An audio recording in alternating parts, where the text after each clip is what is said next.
Donc, comment ça va se passer? Donc, après une petite introduction, on va laisser place assez rapidement aux 4 personnes qui vont venir témoigner, 4 professionnels qui sont présents ici aujourd'hui.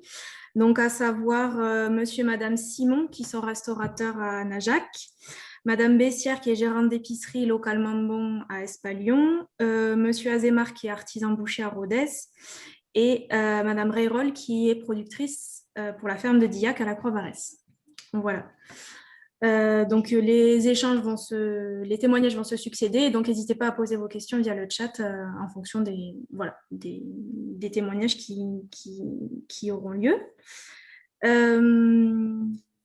Voilà, que vous dire de plus? Donc voilà, n'hésitez pas à faire vos questions. On fera une petite phase de conclusion à la fin pour essayer de retranscrire un petit peu tout ça en espérant n'avoir oublié personne.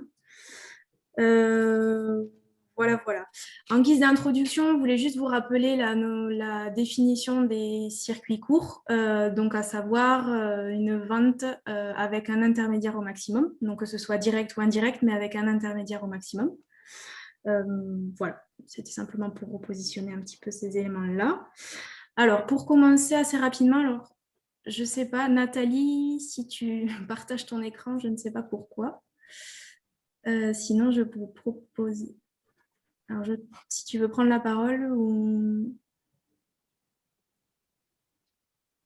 Nathalie Lief, du coup. Pour l'instant, on voit ton écran.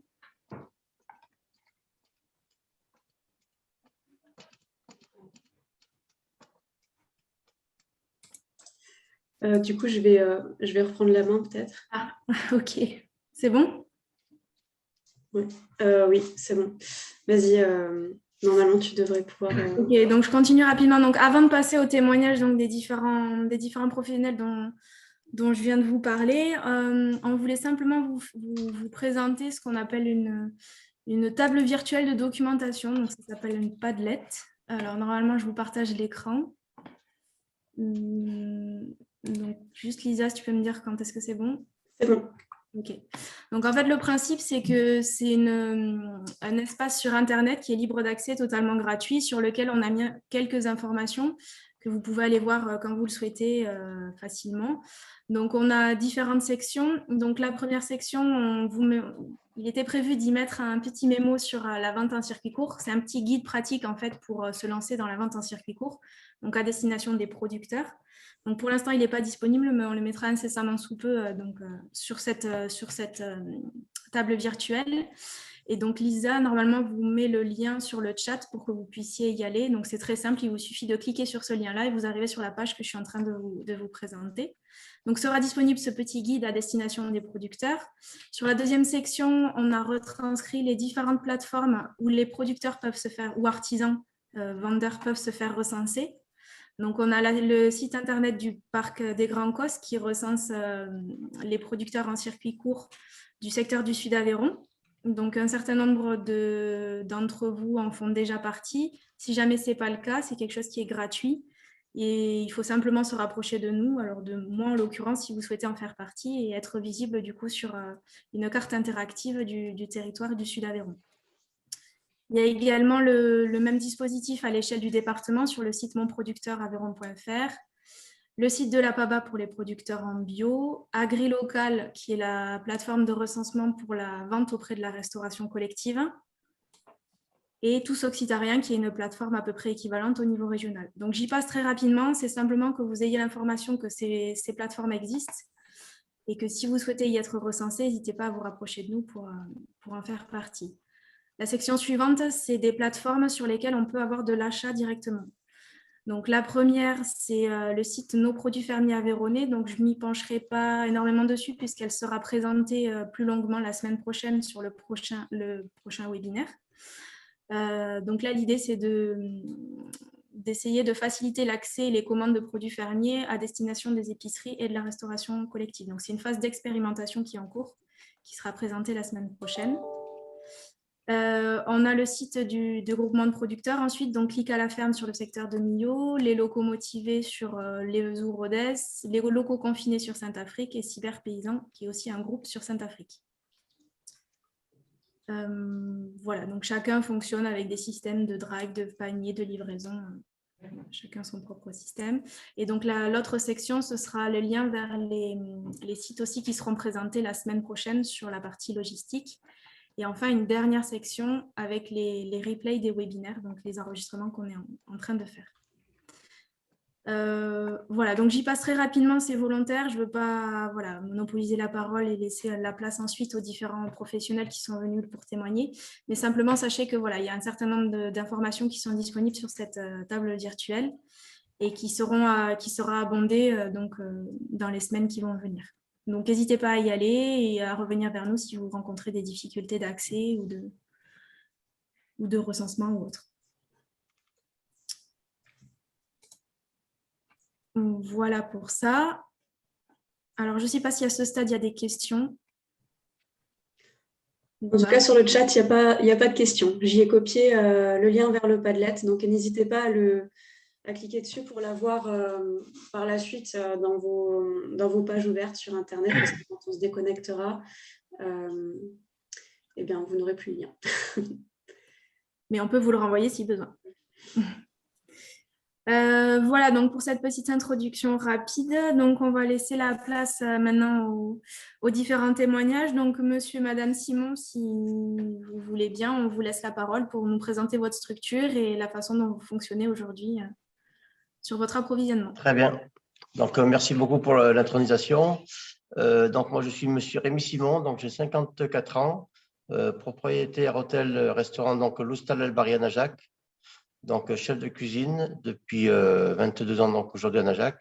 Donc, par rapport à notre travail, donc la situation c'est très, très compliquée par rapport au Covid-19. Donc, le confinement, les fermetures des établissements. Et donc, il a fallu trouver des solutions, si vous voulez, pour développer l'entreprise, continuer à travailler et surtout, pas mettre la clé sous la porte. Donc, depuis mars 2020, on fait des repas emportés donc, au restaurant. Donc, les circuits courts, donc nous, on fait que du 100% fait maison. Donc, on travaille déjà donc, en direct avec les producteurs locaux depuis le début, puisque moi, je fais que des produits frais. Donc, je suis fils et petit-fils d'agriculteurs, donc je connais la valeur des produits, donc les agriculteurs, le savoir-faire et tout ça. Et donc, depuis maintenant décembre 2020, on se déplace donc sur les marchés locaux, parce qu'il faut qu'on développe encore l'activité. Et donc, on a repris le relais, si vous voulez, avec des stands sur les marchés locaux, où on fait de la cuisine gastronomique à emporter sur les marchés. Donc, il a fallu, si vous voulez, se mettre en place pour tout ça. Ça marche très, très bien, parce qu'on a encore, si vous voulez, réussi à ce niveau-là. Bon, on n'est pas nombreux, on est 2 salariés en chômage partiel et moi-même.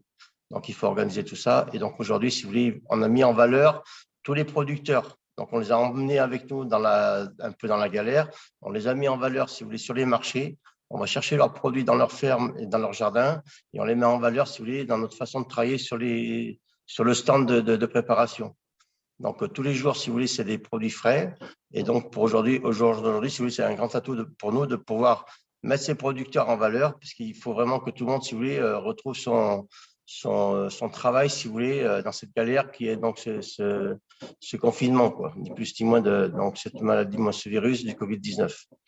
Donc voilà, et ensuite, ce que je peux dire d'autre, c'est que tout le monde joue le jeu. Donc aujourd'hui, on est à Najac, le jeudi, on est à Villefranche. Donc on fait des marchés de plus en plus et donc on continue sur les repas emportés.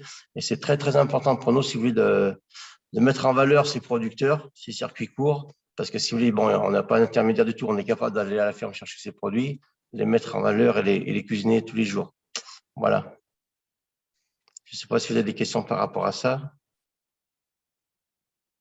Peut-être concrètement nous détailler un petit peu comment est-ce que vous prenez, comment vous y prenez les relations avec les producteurs justement pour passer commande, les fréquences, comment est-ce que vous vous approvisionnez très concrètement? Donc très concrètement, donc on se déplace chez les producteurs, on les rencontre donc tous les jours, bon, on les a au téléphone et tout ça, et on fait beaucoup de communication par Facebook. Donc où on met, si vous voulez, aujourd'hui, donc il faut une grande, si vous voulez, partie de communication par rapport à tout ça, où il faut les développer donc avec ces commerçants, ces producteurs. Et donc, nous, c'est du téléphone, c'est des mails et ainsi de suite.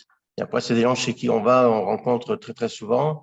Et ils nous appellent quand il y a des produits, donc ils nous proposent des nouveaux produits. Là, on arrive sur les saisons du printemps, donc on met en valeur leurs produits.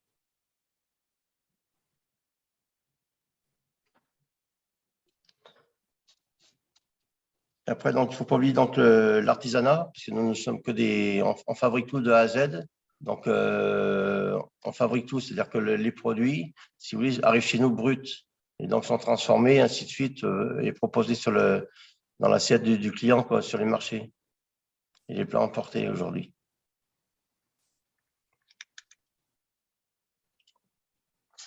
Est-ce que vous avez rencontré des difficultés particulières pour justement s'approvisionner localement auprès de ces producteurs? C'est-à-dire que non, on n'a pas senti de difficulté. Après, il a fallu jouer le jeu. Si vous voulez, tout le monde s'est serré les coudes quand on voulait trouver des solutions, si vous voulez, par rapport au premier confinement, donc l'année dernière, mars 2020, où on s'est dit, voilà, il va falloir trouver une solution pour développer notre petit artisanat et nos petites affaires. Donc, on s'est retrouvés, on a discuté, on a dit, voilà, il faut faire des circuits courts, il faut savoir travailler ensemble aujourd'hui. Donc, on n'a eu aucun souci par rapport à développer tout ça, quoi.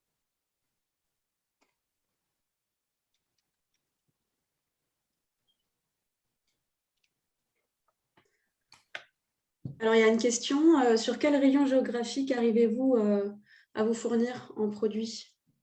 Un vol d'oiseau, donc moi je vais me fournir jusqu'à Montauban en Marchigare, chez les producteurs de Montauban, donc c'est à 65 km. Et après, donc c'est le plus gros déplacement que j'organise. Après, je vais un petit peu sur le marché de Rodez, après le marché de Villefranche-de-Rouergue, et après, on a beaucoup de producteurs locaux. Donc, si vous voulez, en moyenne, à 25-30 km à la ronde autour de Najac. Donc, si vous voulez, notre savoir-faire permet à ces producteurs, si vous voulez, de mettre leurs produits en valeur, de mettre leurs produits, si vous voulez, qu'ils puissent, eux, vendre leurs produits aussi, quoi, par la suite.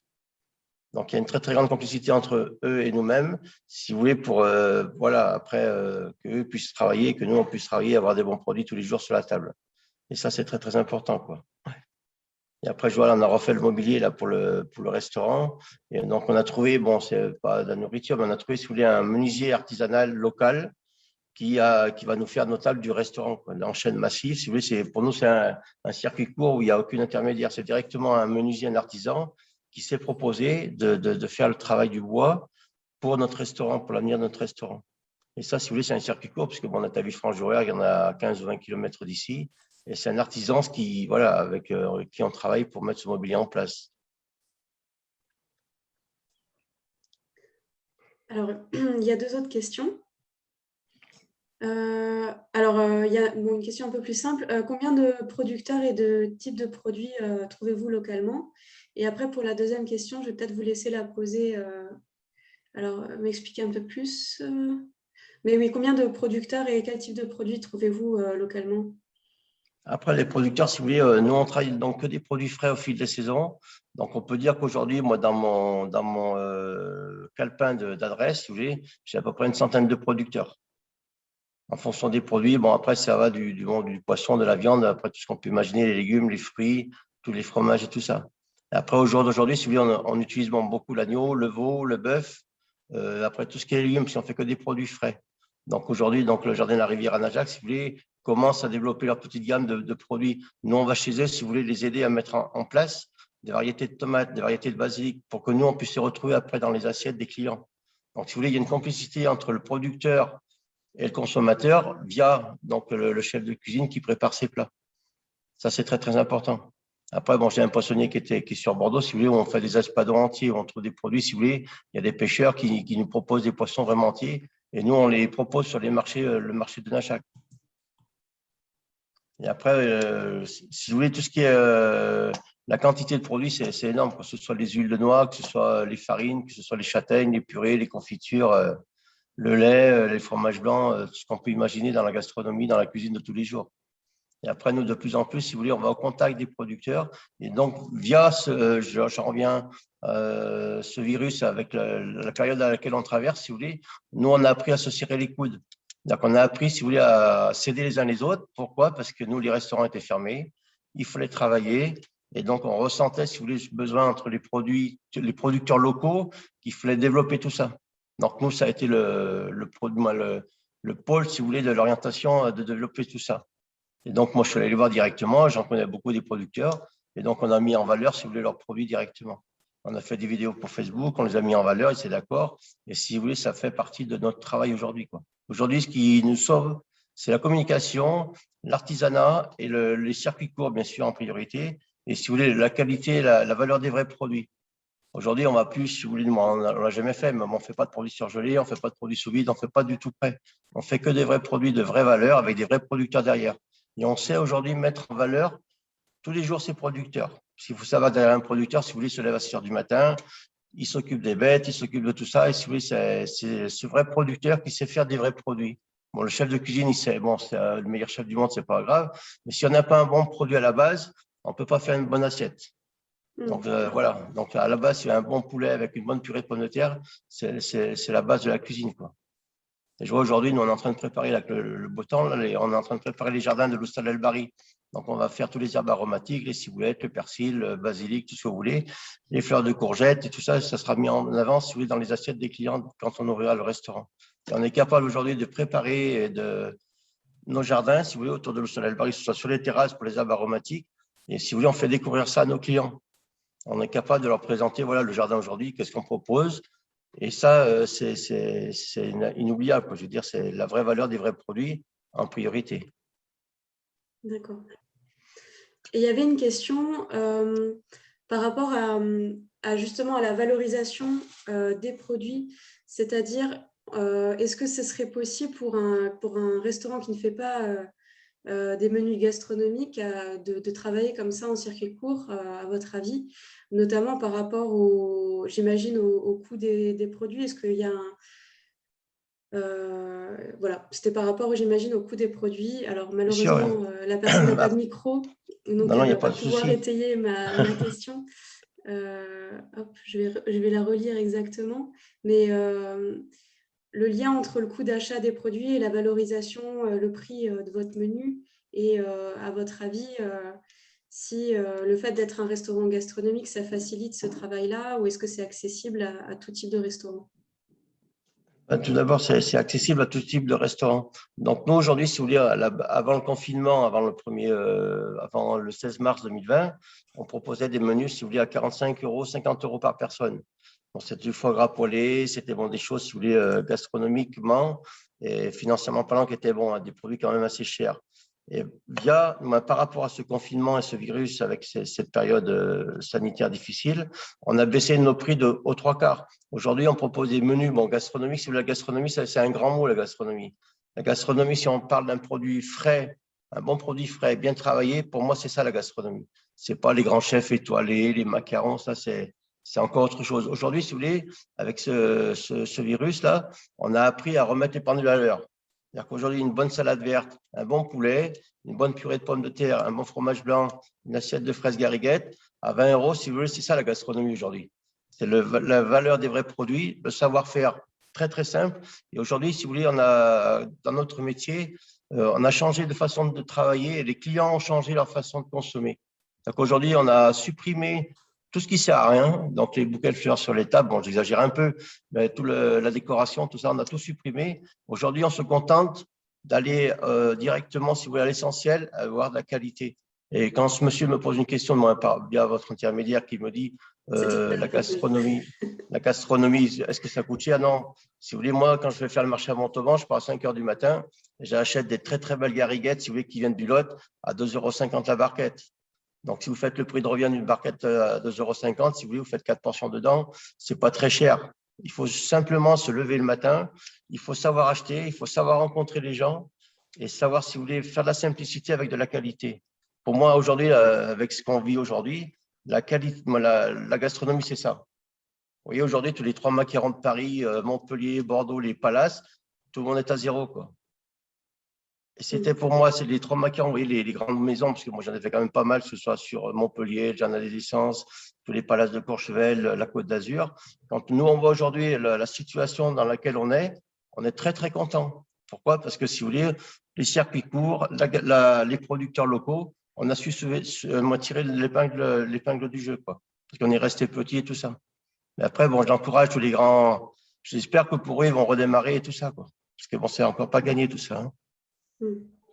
Et justement, il y avait une question sur le côté logistique.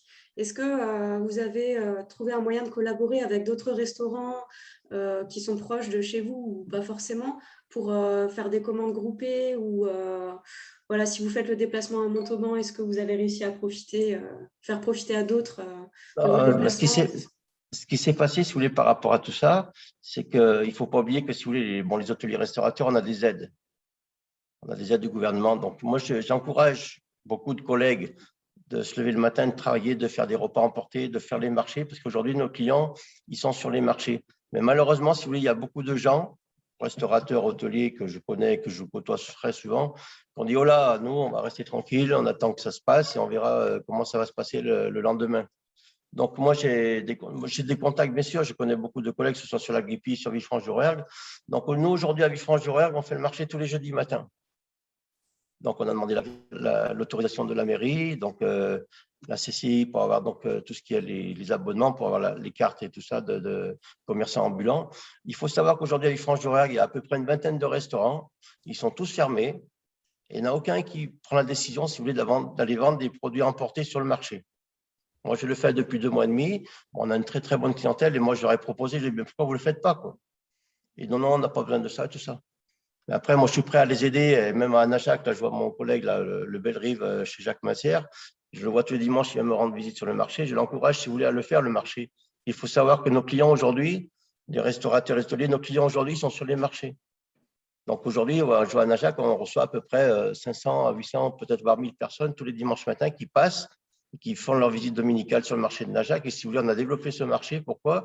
Parce que la vie, elle est là aujourd'hui. Tous les restaurants sont fermés.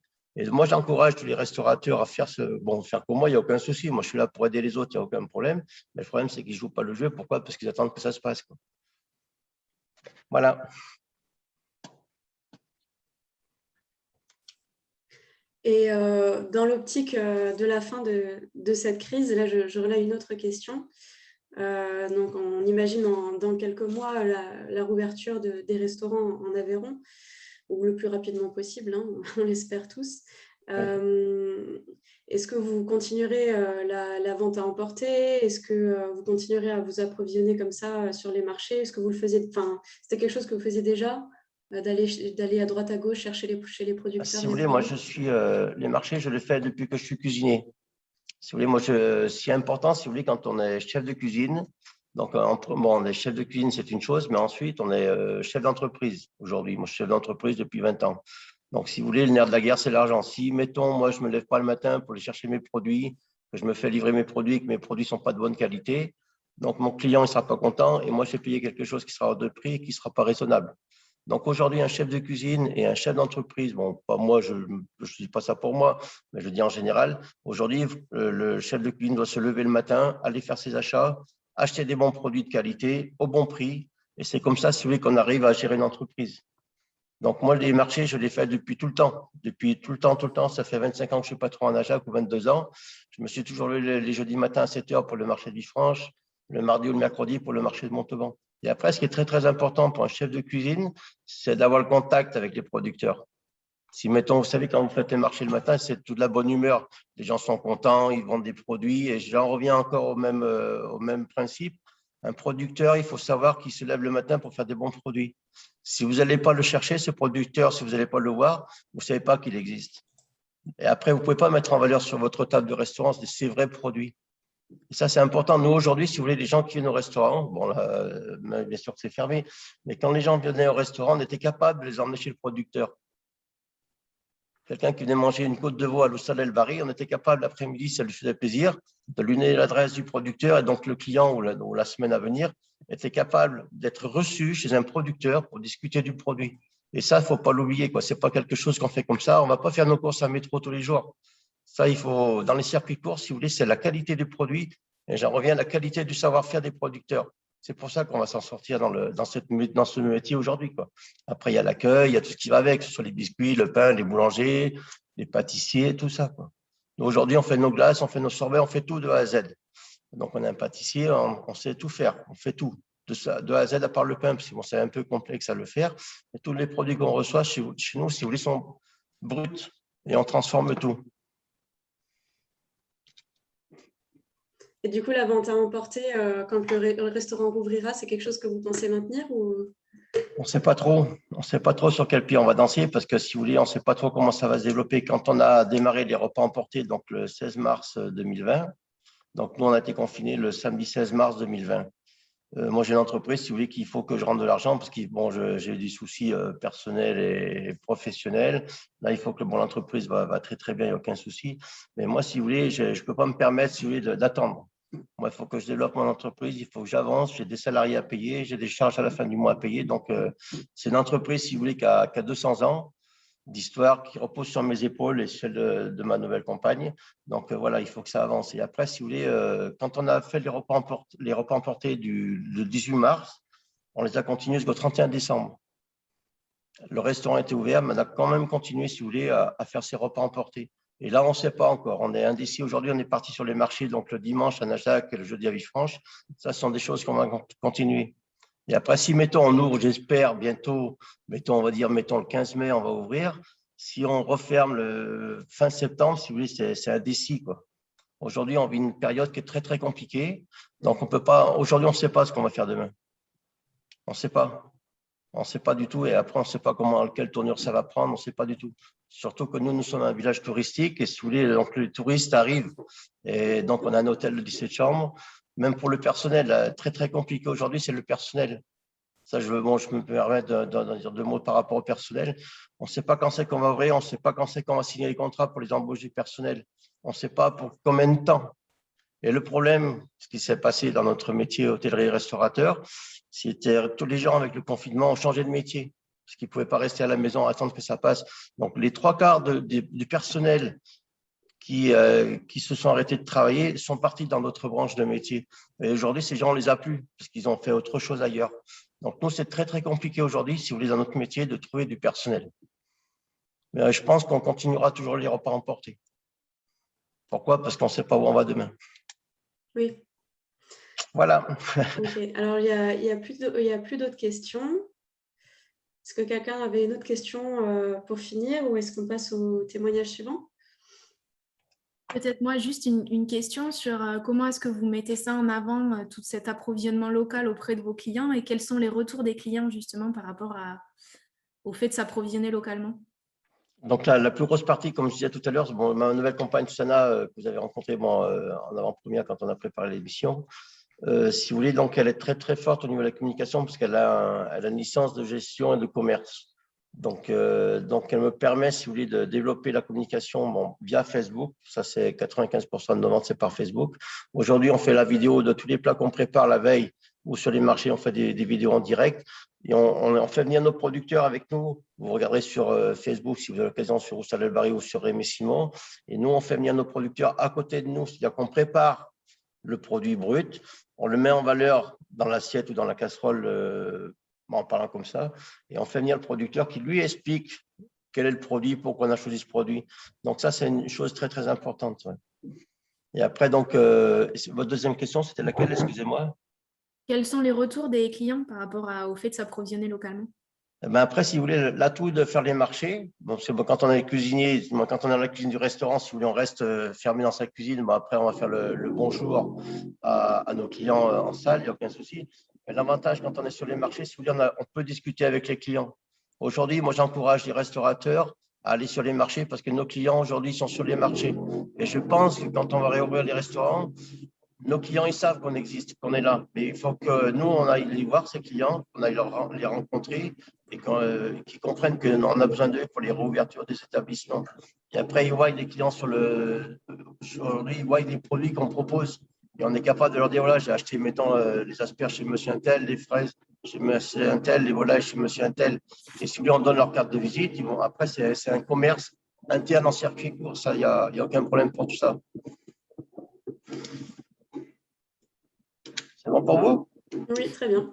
Et il y a quelqu'un qui vous félicite pour votre travail sur le chat. Donc, c'est gentil, merci pour beaucoup. votre témoignage. Et après, du fond du cœur, j'encourage tous les restaurateurs, surtout les hôteliers, puisque vu la conjoncture actuelle au niveau des saisons d'hiver, tout ça, ce qui nous attend, j'encourage vraiment tout le monde à cirer les coudes. Et bon, les circuits courts, si vous voulez, je pense que ça va nous sauver encore plus. Pourquoi? Parce que si vous voulez, ça sera la culture locale qui va survivre.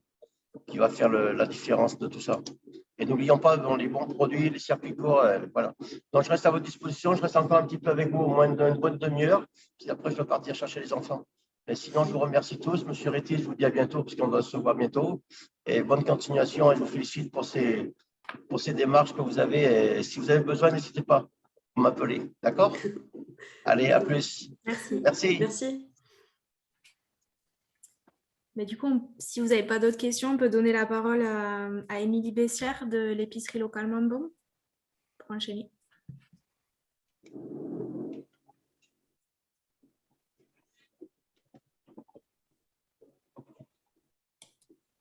Bon, du coup, je vais commencer. Donc, Émilie Bessière, donc, je suis gérante du magasin localement bon sur Espalion. J'ai 36 ans. Voilà, moi, je me suis lancée dans cette aventure au printemps 2017. Donc, j'avais l'idée déjà depuis un moment dans ma tête d'avoir une boutique et de travailler avec les producteurs que je croise sur le marché. Et je me suis dit, pourquoi pas créer une boutique où il y a tous les produits du marché sur place, en fait. Je suis ouvert en semaine et des gens qui travaillent et qui n'ont pas forcément le temps d'aller au marché ou voilà, peuvent venir chercher en boutique les produits qu'ils trouvent sur le marché. Donc, du coup, mon commerce, il fait 80 mètres carrés. J'ai 62 mètres carrés de surface de vente. Donc, je travaille uniquement avec des producteurs locaux. Donc, dans ma zone, du coup, je ne dépasse pas les 250 km à la ronde autour d'Espalion. Quand même 95% de mes producteurs sont aveyronnais et après, j'en ai quelques produits que j'ai été chercher dans les départements limitrophes, mais sans dépasser les limites, quoi, voilà. Après, quoi vous dire de plus Enfin, voilà. Après, moi, c'était vraiment dans ma tête depuis longtemps de faire ce magasin et du coup, ça s'est réalisé. Comme ça, j'ai eu peut-être un déclic aussi après avoir eu mes enfants. Voilà, j'ai dit là, il faut. Dans l'Aveyron, on est trop gâtés, on a trop on a vraiment, on est riche en producteurs locaux, que ce soit en maraîchage, en fromage, en viande, enfin en tout. On a tout, quoi. Je dis, il faut les valoriser, il faut les mettre en valeur, il faut que les gens, voilà, ça fasse un déclic. Mais oui, en fait, on a tout chez nous. Pourquoi aller chercher ailleurs? Voilà, c'est un peu ma devise. Pourquoi aller chercher ailleurs alors que nous, ici, localement, on a tout ce qu'il faut, quoi. Et les producteurs de ça, ils sont vraiment passionnés, ils aiment ce qu'ils font et ils font des excellents produits. Voilà.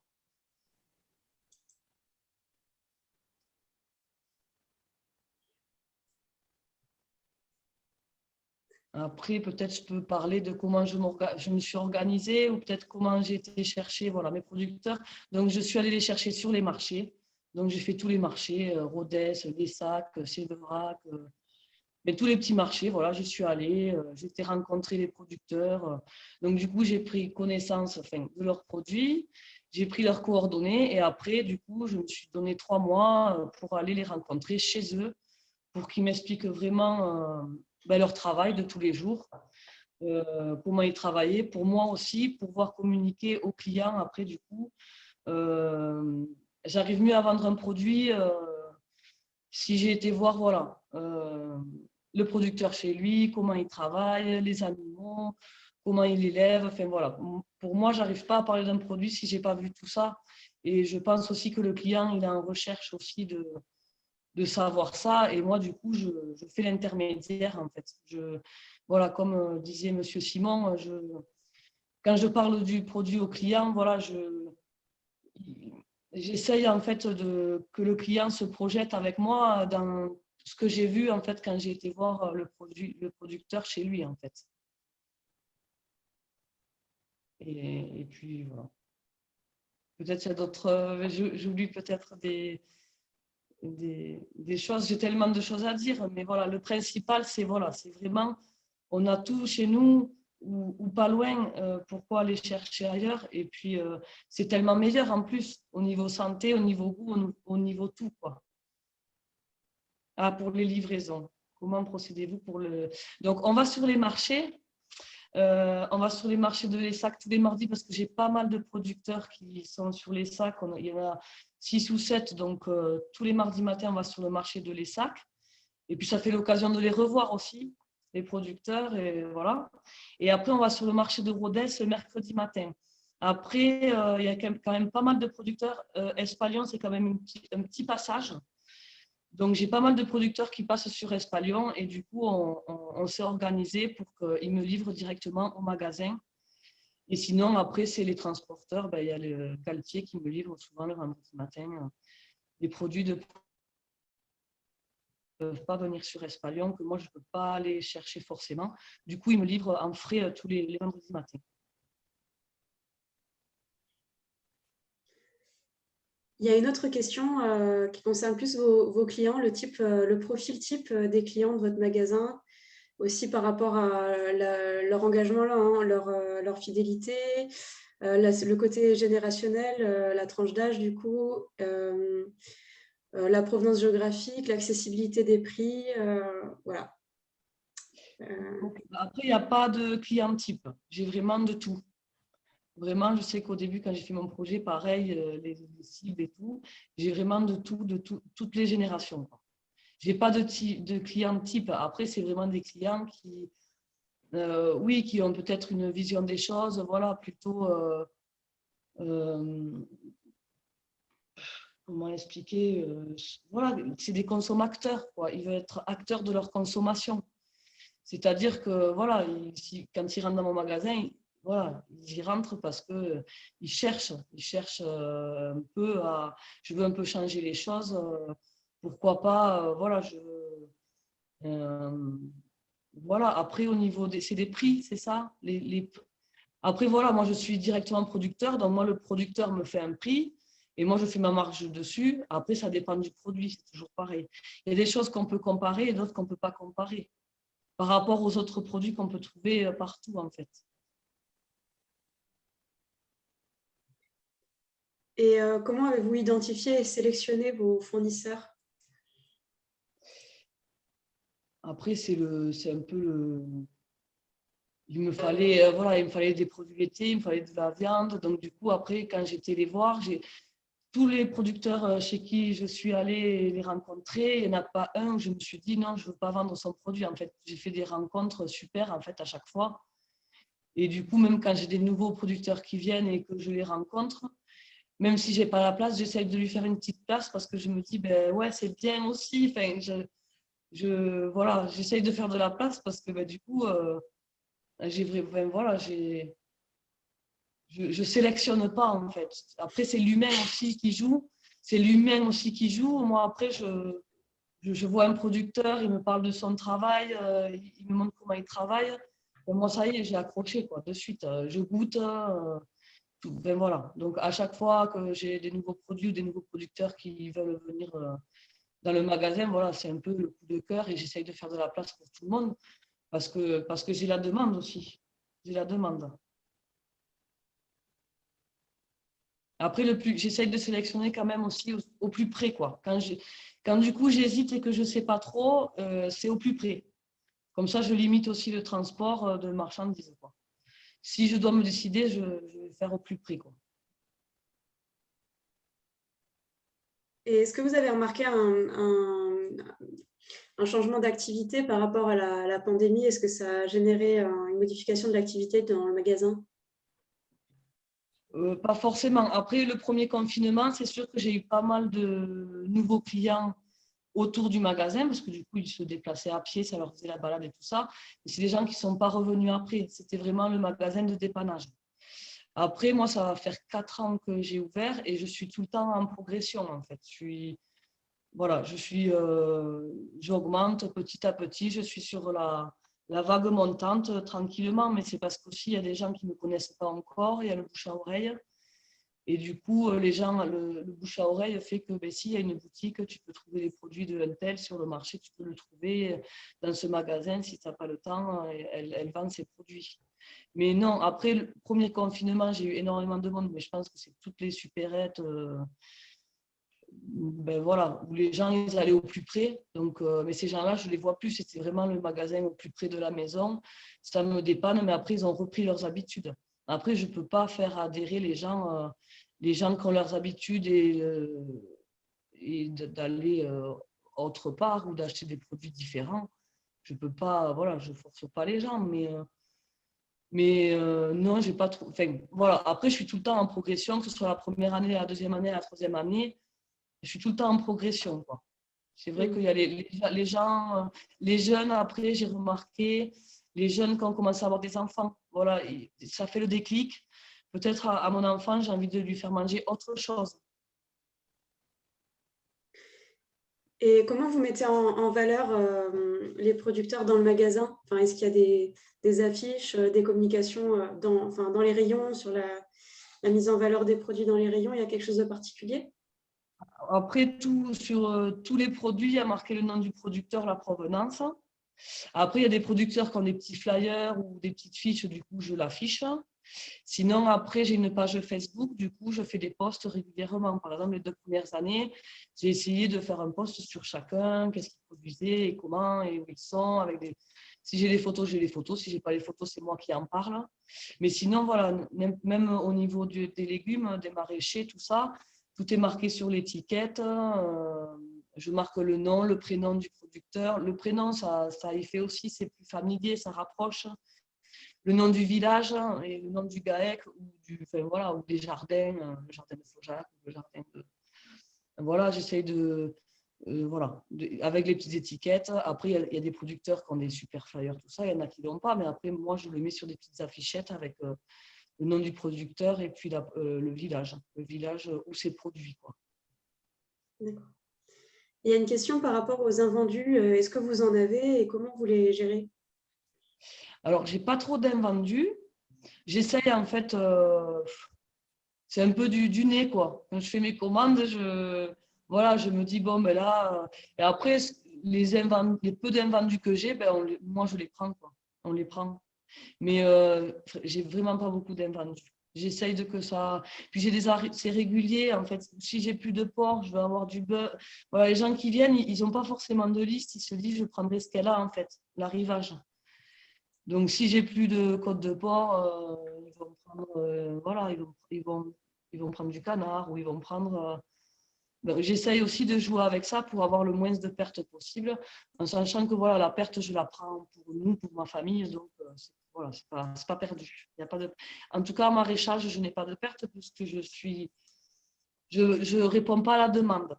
Je suis en recherche de maraîchers qui produisent un peu plus de quantité, mais ça va venir, quoi. J'en ai quelques-uns qui sont en formation, donc j'ai espoir, ça va venir. Ok.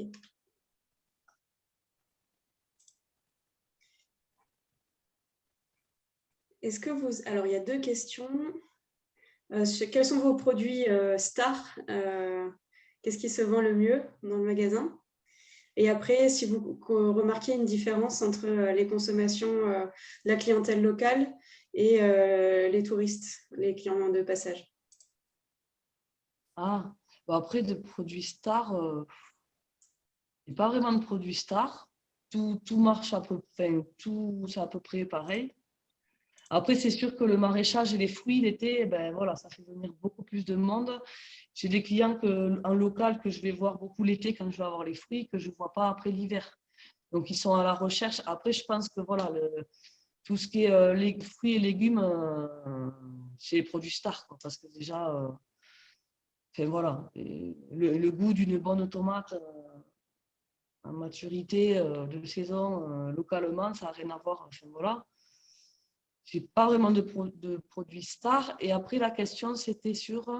La différence entre les clients locaux et les clients de passage, comme les touristes, par exemple, sur les consommations. Les clients de passage, ils vont peut-être prendre plus des trucs typiques, le gâteau à la broche, le gâteau au noix, enfin un peu pour ramener chez eux, amener un peu d'Aveyron chez eux, quoi. Après, les clients locaux, voilà, ils viennent, c'est des clients qui c'est régulier, quoi. Ils viennent il y a des gens que je revois vraiment tout le temps, toutes les semaines. puis il y a une affinité, il y a un lien qui se crée aussi. Et ça on l'oublie. Enfin, ça, c'est pour ça aussi que je voulais avoir un magasin comme ça, pas trop grand aussi, pour avoir ce contact en fait, avec la clientèle. Les clients, ils ont confiance. Et puis il y a un lien qui se fait, quoi. Il y a un lien qui se fait entre le producteur et le client aussi. Moi, je fais l'intermédiaire, quoi. Et bon, après, j'ai des super retours, donc ça me réconforte et ça me donne encore plus envie de faire. Ça me motive, ça me booste à chaque fois, quoi, quand j'ai des bons retours. Ou les personnes âgées, par exemple, que j'ai et qui retrouvent les goûts quand ils étaient enfants et que ça leur rappelle des souvenirs, moi, ça me comble, quoi. Ça me fait plaisir quand j'ai des retours comme ça. Je me dis, ah ben voilà, quoi, je ne suis pas là pour rien, je n'ai pas fait tout ça pour rien, parce que vraiment, les gens me remercient, quoi, beaucoup, et du coup, ça me donne envie encore plus de bien faire, quoi. Oui, j'imagine. Et est-ce que vous avez une idée du montant moyen du panier de vos clients? Ah oui, j'avais fait au début ça. Un panier moyen, en général, ça doit être une quarantaine d'euros à peu près. Après, il va y avoir la personne qui va venir que pour chercher la baguette et une autre personne après qui va faire toutes ses courses pour la semaine. En moyenne, c'est un panier de 40 euros à peu près. Okay. À l'effectif. Alors, donc, du coup, il y a 2 ans, j'ai employé ma maman. Elle fait 26 heures par semaine pour me soulager des soirées, pour rentrer un peu plus tôt chez moi le soir. Et elle me fait des fermetures ou des ouvertures si j'ai un rendez-vous. Enfin, voilà. Du coup, là, c'est elle qui y est et moi, je suis avec vous. Voilà. On est 2.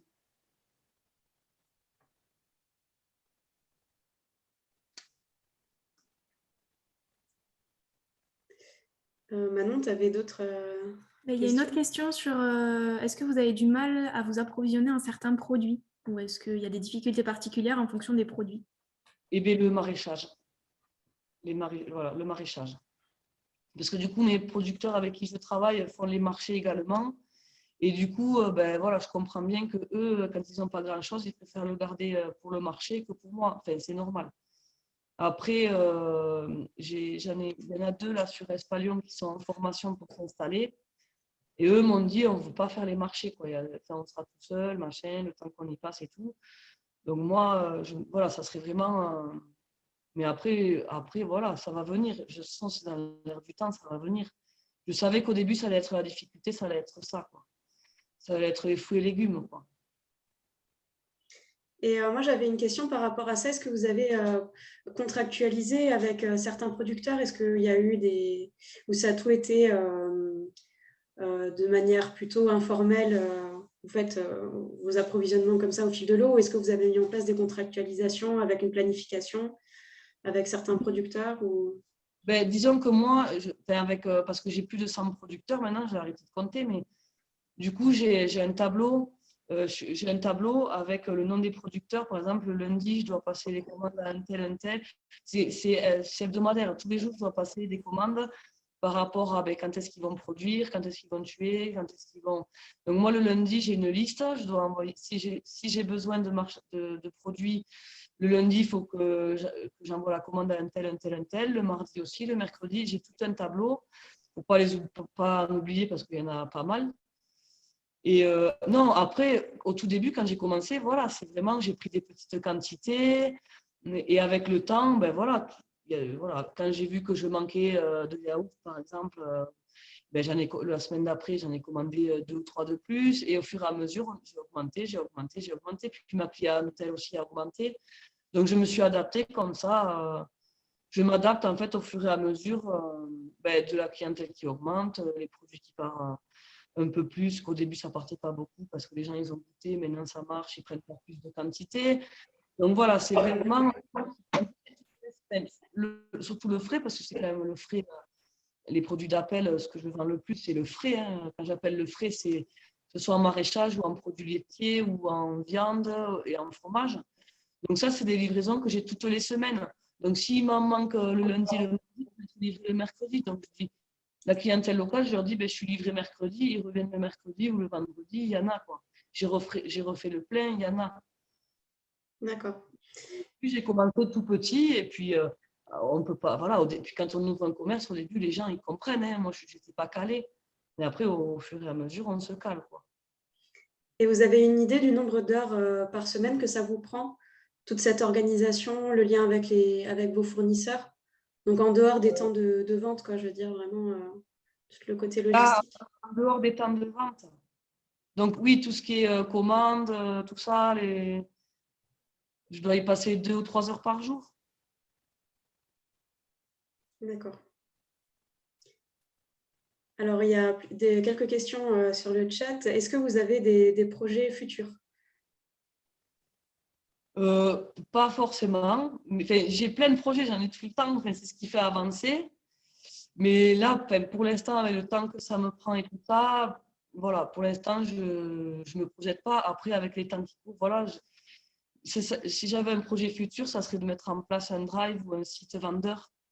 Mais là, avec moi et ma maman, enfin, toutes les deux, on ne pourra pas le gérer, quoi, toutes les deux. Enfin, voilà. Mais ça serait peut-être dans mes projets futurs. Mais après, je ne le ferai pas seul. Il faudrait que je prenne quelqu'un d'autre avec moi parce qu'on n'y arrivera pas, quoi. Ok. Et il y a Faut encore. voir avec le temps, en fait. Faut voir qu'est-ce qui va se passer par la suite. Il y a 3 questions et après, on va peut-être passer à la suite. Alors, il y a une question, est-ce que ça vous intéresse des champignons de type pleurote? Ah oui, ça m'intéresse. Ça, Voilà. j'ai. Ouais, Donc, la personne qui a écrit pourra vous contacter, donc à Espalion, localement Blou. voilà. Est-ce que le problème d'approvisionnement avec les maraîchers, c'est plutôt saisonnier? Est-ce qu'il y a une différence entre l'été et l'hiver ou est-ce que c'est toute l'année Oui, on va dire que l'été, ça va. Parce que ben là, ils ont de tout, c'est la pleine production, tout ça. Après, là, cette période-là, c'est normal, en fait. Parce que là, ils n'ont plus grand-chose. Ils font les semis. C'est pas la période. Voilà, là, je suis dans les salades, les épinards, un peu de radis, et puis voilà, quoi. Mais ça, c'est chaque année, c'est pareil. Même si j'avais dit maraîcher, c'est pareil. Ils n'auraient que des salades et des épinards. C'est la saison qui veut ça. Après, l'été, ça va. L'été, ça va. L'été, j'arrive à avoir ce que je demande. J'arrive à avoir. Parce qu'en plus, j'ai d'autres producteurs ou que j'arrive à choper ou qui sont pas loin sur Rodez, qui viennent et qui viennent pas les autres moments de l'année. Donc, j'arrive à en avoir un peu plus, quoi. D'accord. Mais bon, Et la demande est là, donc voilà, plus j'en ai, plus les gens ils vont se dire, ben, je vais m'arrêter parce qu'il y a de tout là. Souvent, il y en a qui me disent, oui, on vient, mais tu vois, tu n'as plus de carottes. Eh ben oui, mais on a mené que 10 kilos ce matin, donc j'ai tout vendu, voilà, quoi. Donc moi, je suis preneuse, quoi, maraîchage. d'accord. Et alors, il y a une autre question sur les produits non transformés, donc tous les produits bruts. Est-ce que vos prix sont plus élevés que dans les commerces classiques sur les GMS et petites supérettes Après, j'ai pas les prix, je sais pas, parce que du coup, j'y vais plus, enfin, j'y vais pas. Mais après, non, après, il y a même des clients qui me demandent si c'est normal que je sois moins cher que. Donc moi, je dis, je ne sais pas si je suis moins cher que, mais moi, j'ai mon prix, j'ai fait ma marge, donc je leur dis, ben, profitez-en si je suis moins cher. Mais ça dépend du produit, c'est toujours pareil. Mais après, ça se vaut. Ça se vaut et après, voilà, ça dépend du produit. Mais je sais qu'il y a des clients qui me disent que je suis moins cher, que je suis moins cher, mais comme en fait, je regarde pas, je devrais hein, peut-être, mais je regarde pas en fait les prix ailleurs. Donc du coup, moi j'ai mon prix, je fais ma marge et puis si je suis moins cher, tant mieux que tout le monde en profite, quoi. D'accord. Voilà. Et une dernière question, mais vous y avez déjà en partie répondu sur le nombre de fournisseurs locaux. Alors moi, j'aimerais bien préciser local. Donc, vous avez parlé d'un rayon de 250 km, je crois. Oui, Et, voilà, ouais. et peut-être combien de fournisseurs aveyronnais? Vous avez une idée du nombre de fournisseurs aveyronnais? Ben, une centaine, c'est sûr, Aveyron. Et après, je pense que les autres, voilà, parce que je travaille avec les producteurs de riz de Camargue, vu que c'est dans ma zone. Donc j'ai été chercher ça. Il y a des producteurs d'amandes dans le Gard aussi, donc ils étaient pas loin. Mais voilà, j'ai pioché vraiment les pruneaux d'Agen, ben voilà, c'est pas dans l'Aveyron, mais j'ai des producteurs qui sont là-bas. Donc voilà, c'est parce que vraiment, si j'ai pas trouvé En Aveyron, si je n'ai pas trouvé voilà, les producteurs comme je voulais, je pioche voilà, dans les départements limitrophes. D'accord. Mais il n'y en a pas beaucoup. Quoi. C'est pour ça que je disais que 95%, c'est quand même de l'Aveyron. D'accord. Et vous travaillez aussi avec des artisans locaux qui transforment des produits sur le territoire ou c'est exclusivement des producteurs? Après, non, c'est des producteurs parce que même ceux qui font les bourguignons et tout ça, c'est de leurs produits à eux, en fait, qui transforment. Non, après, la boulangerie, mais la boulangerie, c'est un artisan boulanger d'entrailles. Mais bon, lui, voilà, il me livre tous les matins. Non, après, c'est que les producteurs qui me font. Ah, si, après, je travaille avec une conserverie aussi, dans le Gard. C'est la réserve de Champlat. Et eux, ils sont en bio depuis une vingtaine d'années. Et eux, pareil, ils travaillent avec tous les maraîchers, parce que là-bas, c'est des terres maraîchères. Donc, eux, ils vont directement chercher les légumes aux producteurs locaux et après, ils transforment. Ils font D'accord. des petites pois carottes, des haricots verts, de la ratatouille, voilà. D'accord. Du coup, très très rapidement, est-ce que vous faites du vrac? Oui, ben ça, je commence un peu, mais j'ai essayé là, mais après, ça prend pas, mais il faut le temps. Ça fait un mois que j'ai des bocaux avec des nouilles, mais je sais pas. Les gens, je sais pas si c'est parce que c'est peut-être. Enfin, voilà, je les ai mis parce qu'il y a des gens qui m'ont demandé. Le temps que les gens le voient aussi, mais j'aimerais bien le mettre en place. Ça peut faire partie de mes futurs projets aussi à mettre en place sans trop de difficultés, quoi. Ok, super. Et du coup, on arrive au bout des minutes prévues. Du coup, est-ce qu'on passe à la suite ou est-ce que vous avez un dernier mot pour conclure? Ben, vive les produits de l'Aveyron et nos producteurs. Super. Et Merci. merci à nos producteurs, surtout, c'est grâce à eux. Ben, c'est gentil, merci. Donc, bravo. Là, je cite hein, les commentaires. Excellent travail, bravo. Et du coup, Merci. place au prochain témoignage. Oui, donc Monsieur Azémar, si vous voulez prendre la suite, c'est à vous. Oui, bonjour à tous. Je me présente rapidement. Pierre Azémar, artisan boucher. Je suis installé au Moutier dans un magasin qui s'appelle Rouergue Saveur. C'est un magasin qui fait 250 mètres carrés, spécialisé dans les produits frais et reconnu comme boucherie. C'est un magasin que j'ai fondé en août 2011. Aujourd'hui, je compte entre 20 et 25 collaborateurs pour un chiffre d'affaires qui avoisine les 2,7 millions par an, avec une progression à 2 chiffres depuis l'ouverture. Puisque j'interviens aujourd'hui dans le cadre des circuits courts, à savoir qu'en tant qu'artisan, boucher, abatteur, le circuit court, ça fait partie de l'ADN de mon magasin. Et aussi, ça fait partie des axes de développement. Il faut savoir qu'en fait, le circuit court, je l'ai dans la plupart des produits que j'ai à la commercialisation. Moi, je suis artisan boucher, mais dans mon magasin, j'ai un rayon primeur, crèmerie, épicerie, vin. Et donc, dans chacun de ces rayons, on essaie autant que faire se peut de travailler alors déjà en local et après au maximum en circuit court. Quelques exemples, donc sur la partie primeur, on travaille un petit peu avec la ferme d'Agen en saison.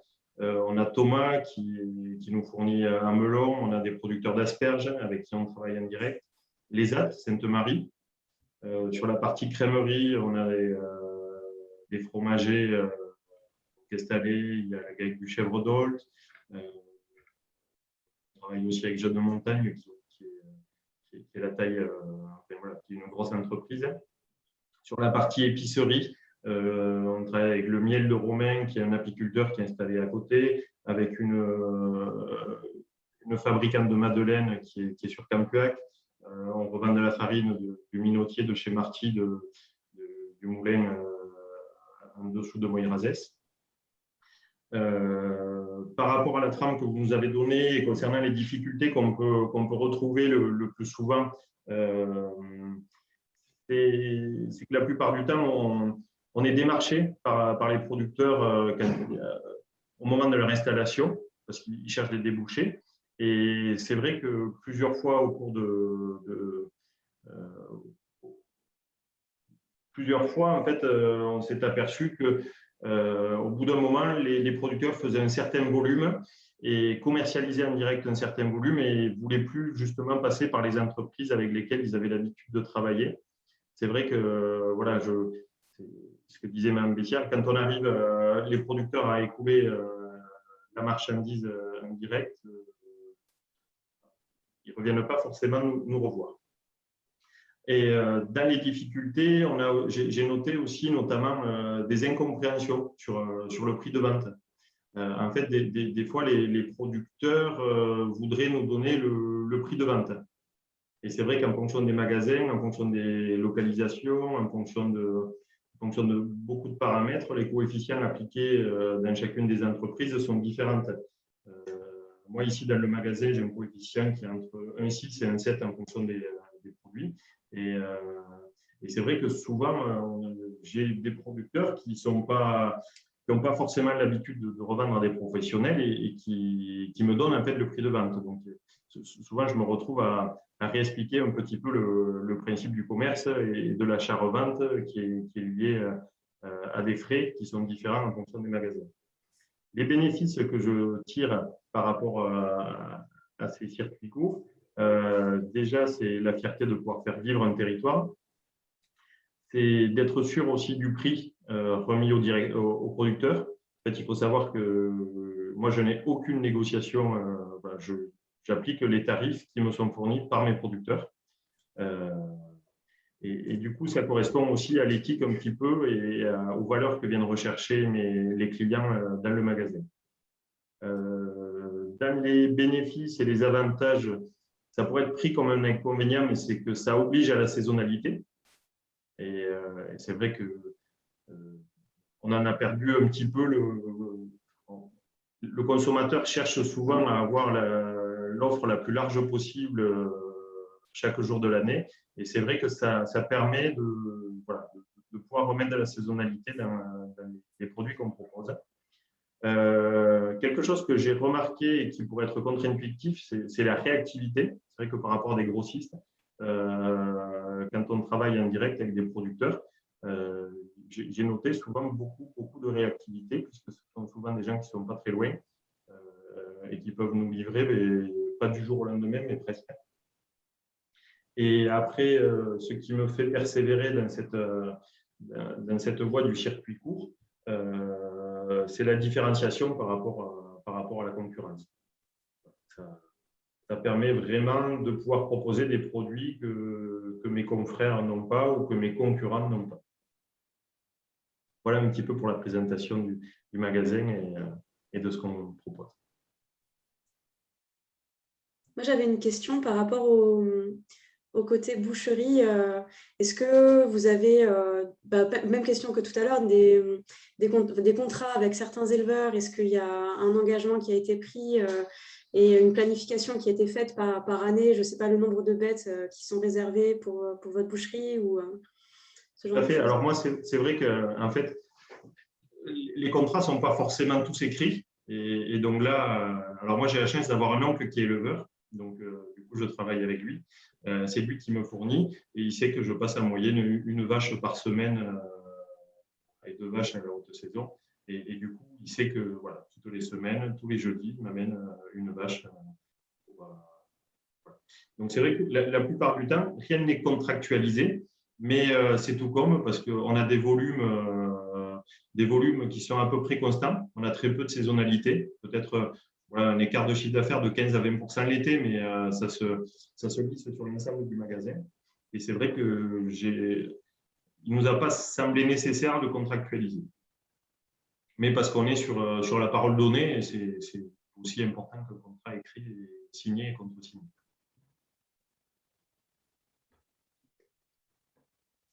Alors, une question sur le chat concernant l'approvisionnement. Est-ce que chaque producteur vous livre indépendamment ou existe-t-il des mutualisations? Alors, chaque producteur me livre individuellement. Chacun a son rythme un petit peu de travail et ses journées de livraison. Donc, c'est vrai qu'on s'adapte. Voilà, je sais que moi, les petits cabecous du chèvre d'Olt, je vais les chercher le mercredi sur le marché. Par contre, Marion Niel, qui vient m'amener les fromages de chèvre, brebis, je crois que c'est chèvre, elle me les amène le vendredi en début d'après-midi quand elle fait ça pour moi. Après, j'ai une chance, c'est d'être à Rodez. Et c'est vrai que Rodez, on se retrouve quand même un petit peu dans un carrefour. Et c'est quand même plus facile pour moi aujourd'hui installé à Rodez de pouvoir proposer ces produits-là. Alors, il y a une autre question. Est-ce que vous proposez aussi des produits bio ou est-ce que le produit local répond aux attentes des consommateurs? Alors, dans la zone, je suis installé à côté de Biocop. Donc, l'idée, c'est qu'on puisse avoir une offre qui soit complémentaire. Et jusqu'à présent, je n'ai pas senti la nécessité de proposer des produits bio. C'est vrai que si c'est le cas, les cabecous du chèvre d'Olt, par exemple, qui sont bio, ce n'est pas un axe que je développe. Par contre, voilà, jusqu'à présent, le local, et alors ce que chacun peut mettre derrière local, puisque on voit qu'en fonction des personnes, le local, ça peut varier énormément par rapport à la distance entre le point de vente et le lieu de production. Mais jusqu'à présent, les consommateurs viennent nous voir. C'est vrai qu'on a l'image de l'artisan boucher assez rassurante et ça permet justement de rassurer le consommateur par rapport aux produits qu'on pourrait commercialiser en magasin. Et au niveau des viandes, dans le rayon boucherie, vous proposez des viandes bio ou pas? Parce que je sais que comme il n'y a pas de rayon forcément très… Enfin, il n'y a pas une boucherie au niveau de la Biocop, vraiment concrètement, il y a… Non, mais après, je pense que ce n'est pas le lieu pour entrer sur le débat entre du raisonné et du bio. J'ai des producteurs et des éleveurs qui travaillent bien. Mon oncle travaille bien. Je ne vais pas lui expliquer son travail. Il me fournit une viande de qualité et avec un élevage raisonné et il fait attention à ses animaux. Donc, c'est vrai que voilà, ce n'est pas quelque chose de… Je ne vais pas chercher du bio pour du bio. D'ailleurs, le bio, souvent, c'est une méthode d'élevage où voilà, c'est l'utilisation d'aucun pesticide, de choses comme ça. Mais moi, je suis plus sur du local et lié à un territoire. C'est vrai que le bio n'est pas forcément toujours lié au territoire. Je suis sur du label rouge, sur des produits, sur de la viande. Et est-ce que… Non, mais si vous avez fini, il y avait une autre question aussi sur le chat. Est-ce qu'il y a des minimums de livraison? Alors, je vais relire la question, je n'ai pas bien compris. Imposez-vous des volumes de marchandises minimum hebdomadaires ou mensuels pour distribuer les produits dans votre magasin? Alors, ce qui se passe, c'est qu'en fait, quand on fait du circuit court en direct avec le producteur, moi, j'ai deux systèmes d'approche. C'est soit je traite avec des producteurs, soit je traite avec des grossistes. Et je dois être bipolaire. J'ai deux comportements entièrement différents et opposés. Avec le producteur, je n'impose rien. On est dans la discussion, l'échange et le partage. C'est le producteur qui me donne ses disponibilités. Moi, je passe mes commandes en fonction de ce que je pense pouvoir commercialiser et lui répond favorablement ou des fois moins. Si on se rapproche, les melons au début, il n'y en a pas beaucoup. À la fin de saison, on en a beaucoup. Sur les fromages, il y a des périodes où les chèvres sont taries, du coup, elles ne peuvent pas me fournir. Donc voilà, je n'impose rien du tout. Je ne discute… Même, il n'y a pas de négociation sur le prix, sur le mode de paiement. D'ailleurs, moi, je tiens toujours à ce que les factures liées justement aux producteurs soient payées dans la semaine, alors qu'avec les grossistes, j'attends le dernier jour de l'échéance du paiement. Voilà, parce que autant de pouvoir contribuer justement à ce que les producteurs puissent avoir une trésorerie saine, ça me fait plaisir. Autant après, avec certains gros distributeurs, je ne leur fais pas avance de l'argent.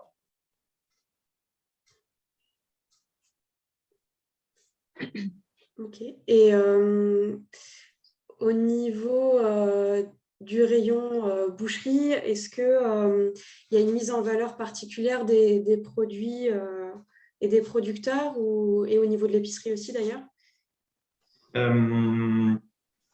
On avait fait une action avec la Chambre de métier des producteurs locaux qui s'appelait Alimentaire d'Aveyron et qui nous avait permis d'avoir un étiquetage un peu particulier qui mettait en avant les producteurs avec l'équivalent d'une carte d'identité et d'une carte de présentation des produits. Après, c'est vrai que je dois avoir plus de 500 références dans le magasin, un comptoir de boucherie voilà, sur un bovin a plus de 200 muscles, donc c'est compliqué, le veau aussi, l'agneau aussi. C'est vrai qu'après, on est plus, je suis plus à la recherche d'une uniformisation et je cherche à justement pas trop saturer le consommateur parce que beaucoup de personnes se mettent à travailler énormément le marketing, la communication, ce qui est bien. Après, on se retrouve aussi à avoir des magasins dans lesquels il y aurait une surabondance d'outils d'information.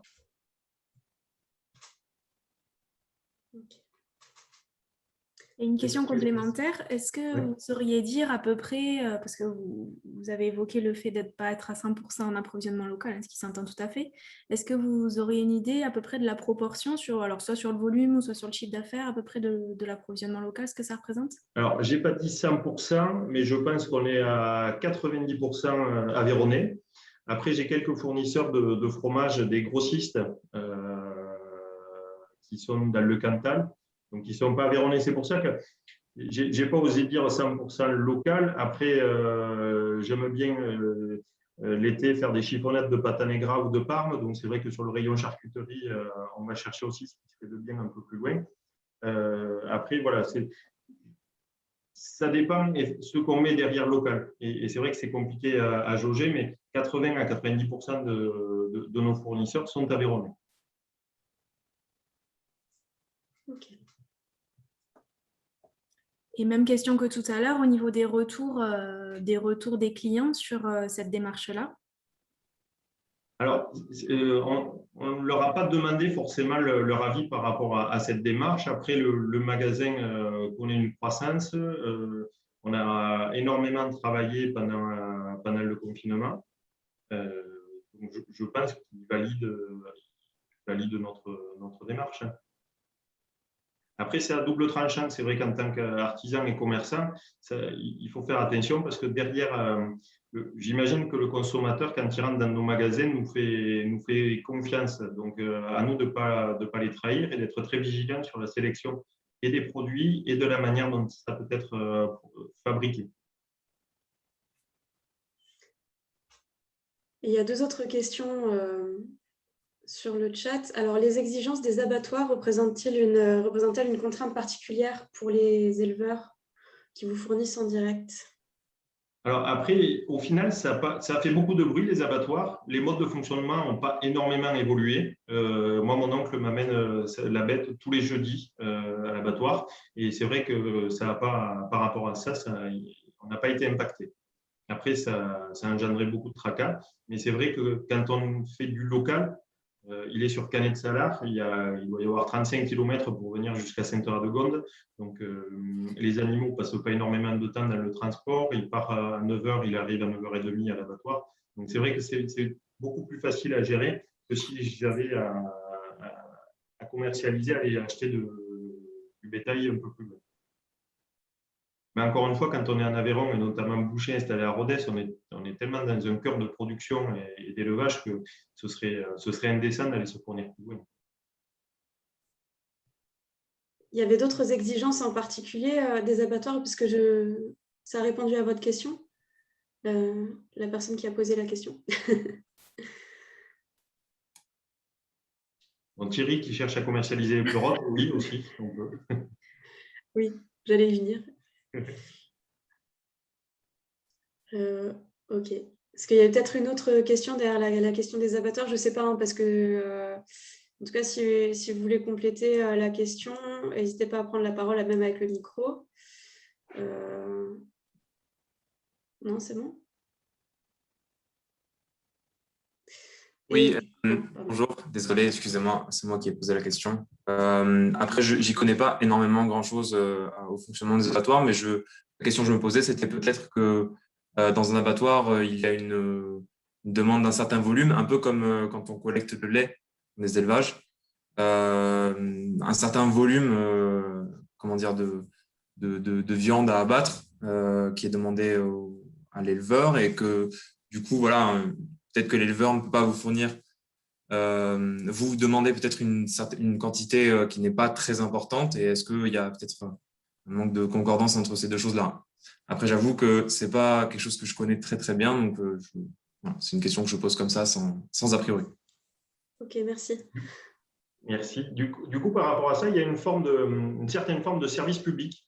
Alors, je ne saurais pas vous dire quelle est la réglementation, mais c'est vrai que par rapport à l'abattage, en fait, chaque producteur, et moi, je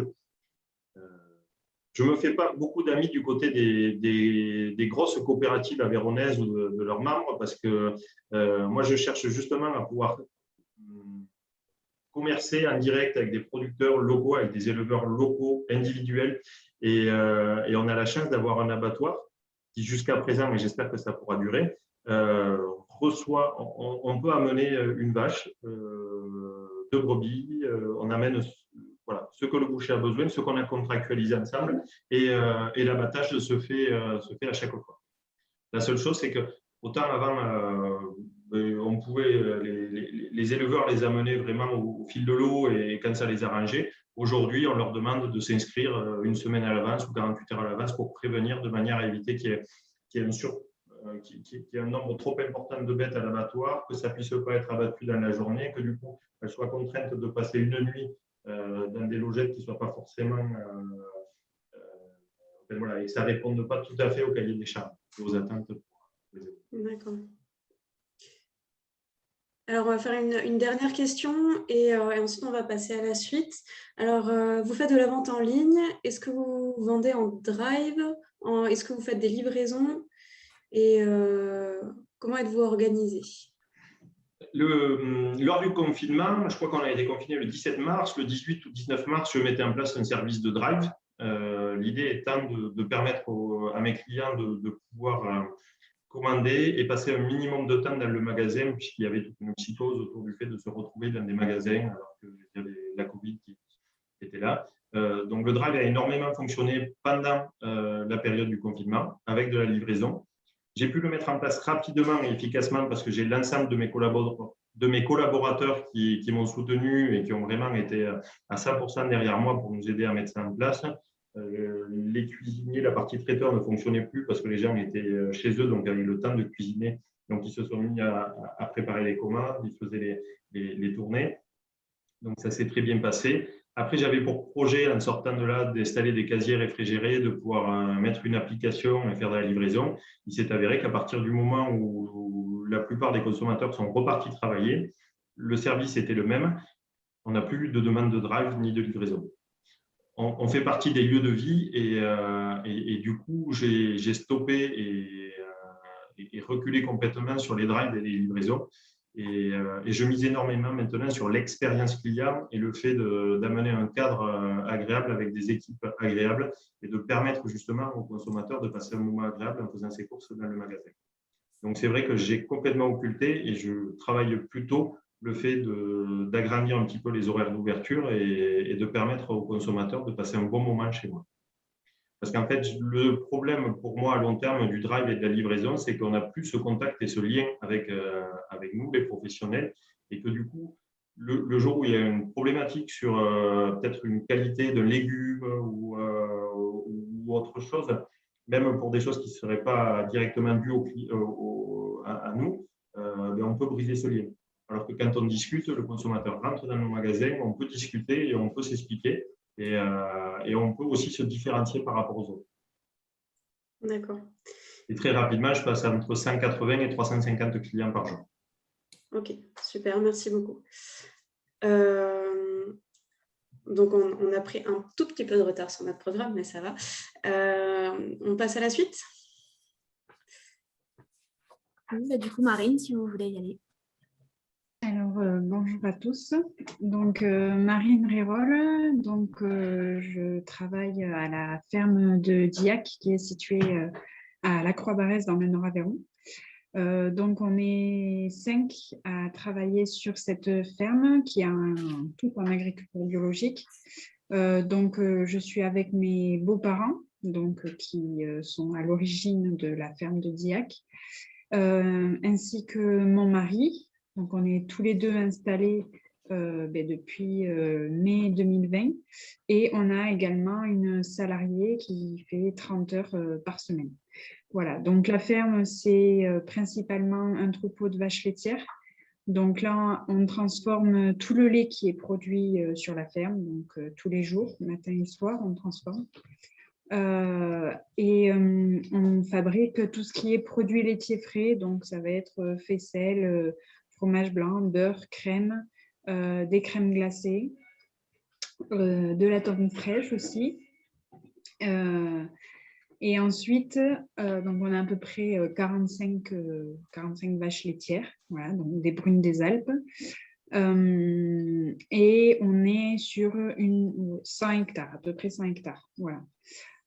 Et en complément, donc on a des porcs qui nous permettent de valoriser les sous-produits de la transformation fromagère, en fait, donc tout ce qui est petit lait et lait écrémé. Donc, les porcs sont nourris avec ça et avec de la farine d'orge. Voilà. Et l'ensemble des porcs qui sont sur la ferme sont également transformés dans notre laboratoire de transfo qui est sur la ferme aussi. Voilà.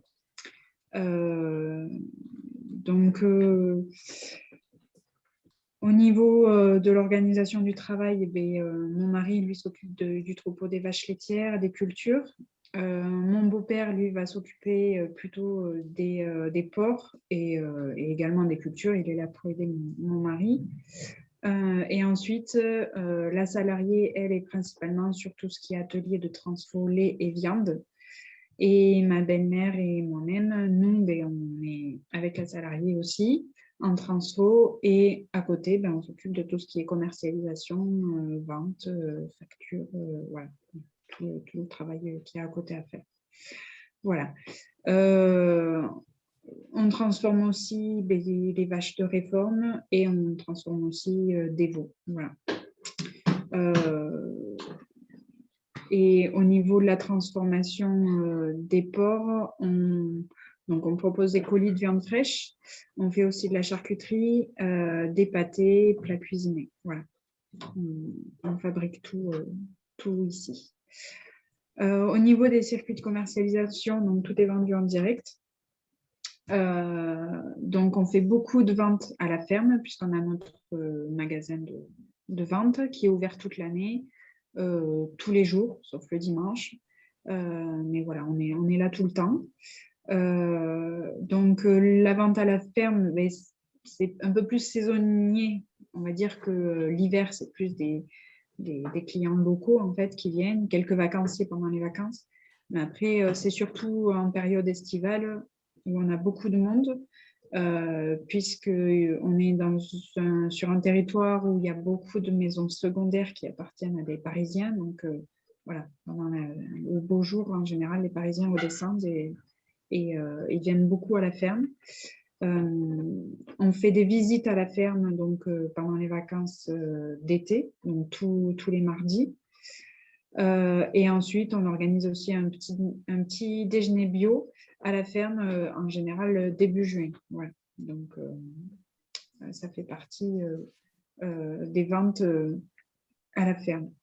Ensuite, on vend sur des marchés, mais pas de façon hebdomadaire. On vend surtout sur 3 marchés à Paris, donc le marché des Aveyronnais à Bercy qui a lieu au mois d'octobre, le marché de Reuilly au mois de novembre et le marché de Bagneux au mois de décembre. Donc c'est des marchés que mes beaux-parents font depuis le départ, donc ça fait une vingtaine d'années. Et ils ont un gros réseau de clients, donc en général quand on monte là-haut pour ces marchés, voilà, on a transformé du bœuf, du porc, du veau, voilà, tout est commandé, les produits laitiers aussi. Et en général, voilà, c'est des bons marchés. Et ensuite, l'été, on vend sur le marché de pays d'entrailles, donc tous les mercredis soirs, où normalement les gens sont censés manger sur place. Voilà, donc c'est un marché qui est assez réputé. Voilà. Et après, on est présent aussi sur d'autres manifestations, comme voilà, sur des marchés pendant des fêtes de village ou à la fête des fromages à Espalion aussi. Voilà, on y est. Ensuite, on fait des livraisons au niveau local tous les mardis et tous les vendredis, donc à des magasins aux alentours sur un rayon de 10 km. Et ensuite, on livre tous les vendredis, donc ça c'est ma belle-mère qui s'en occupe, jusqu'à Rodez. Donc on a à peu près entre 25 et 30 clients, donc jusqu'à Rodez. Donc on s'arrête un peu partout, et en Trailles, Espalion. Et là, on va livrer du coup des magasins comme la Biocoop, les Halles de l'Aveyron. On va livrer Émilie à Espalion, à Localement Bon. On va livrer des restaurateurs aussi, des petites épiceries, voilà, des particuliers aussi. On peut livrer certains particuliers quand ils ont besoin. Et donc là, ce sont des livraisons le mardi et le vendredi que l'on fait toute l'année, en fait. Voilà. Donc ça, c'est régulier. Et ensuite, au niveau des quantités, eh bien, voilà, ça dépend de la saison. L'hiver, il y a moins de commandes au niveau de la quantité, et l'été, voilà, il y a plus de vacanciers, il y a plus de passages, donc les magasins commandent un peu plus, quoi. Ensuite, on expédie par transporteur Galdis, donc sur Paris. Donc en général, c'est toutes les semaines qu'on expédie. On a 5 gros magasins qui nous prennent, comme les Halles de l'Aveyron, et ensuite 2 magasins qui s'appellent La Récolte, un autre qui s'appelle Côte de Bœuf. Donc voilà, c'est des débouchés, et on a vu les quantités un peu augmenter, puisque de plus en plus de gens vont dans ce genre de magasin à Paris. On livre aussi un crémier fromager sur la région de Montpellier. Donc lui nous prend toutes les semaines, toute l'année, voilà, à peu près entre 130 et 160 litres de lait. Donc voilà, tous les mardis soirs, on lui fait ses poches de lait. Et ensuite, 2 fois par an, on descend aussi dans la région de Lunel, près de Montpellier. Et où là, voilà, on a un réseau de clients, et là, on leur propose des colis de viande fraîche, charcuterie, produits laitiers. Et donc là, on y va 2 fois dans l'année. Et ensuite, on vend à un restaurateur, donc, qui est mon beau-frère, et qui s'est lancé il y a 3 ans. Il a monté donc son restaurant à la Croix-Barrez, donc à 2 km de la ferme, et où il propose que des produits locaux et ou bio. Donc voilà, il nous prend à nous tout ce qui est produits laitiers, charcuterie, viande fraîche. Voilà. Donc c'est un peu l'aboutissement du travail d'une ferme, en fait. Voilà. Parce que là, il achète vraiment en direct, et il propose aux clients, et la ferme est à 2 km. Donc, c'est un bon client. Et ensuite, de temps en temps, on livre certaines cantines scolaires, et on livre aussi l'IUT de Montpellier, qui nous prend 3 fois par an à peu près 160 litres de lait cru, pour faire des TP fromagers, parce qu'ils ne trouvent pas ailleurs d'autres fermes qui puissent fournir du lait cru bio. Voilà. Donc, voilà un peu nos débouchés. Ensuite, au niveau des produits laitiers qui sont vendus, on les propose tous les produits laitiers sont proposés. Le beurre, c'est un peu plus compliqué, puisque c'est un produit qui coûte cher à produire. Puisqu'il faut 22 litres de lait pour faire 1 kg de beurre. Donc, c'est le produit, voilà, en général, qu'on ne met pas forcément trop en avant. C'est un produit d'appel, mais voilà, c'est surtout les autres produits qu'on propose en premier. Et au niveau de la charcuterie, plat cuisiné et viande fraîche, en fait, c'est principalement vendu à la ferme. Et On propose un petit peu à quelques magasins, à quelques épiceries, la charcuterie, les pâtés, les plats cuisinés, mais c'est voilà, une très faible marge. C'est beaucoup de ventes à la ferme, puisqu'en fait, on n'arrive pas à répondre à la demande. Voilà, sur ça, on est un peu juste. Au niveau, je ne sais plus.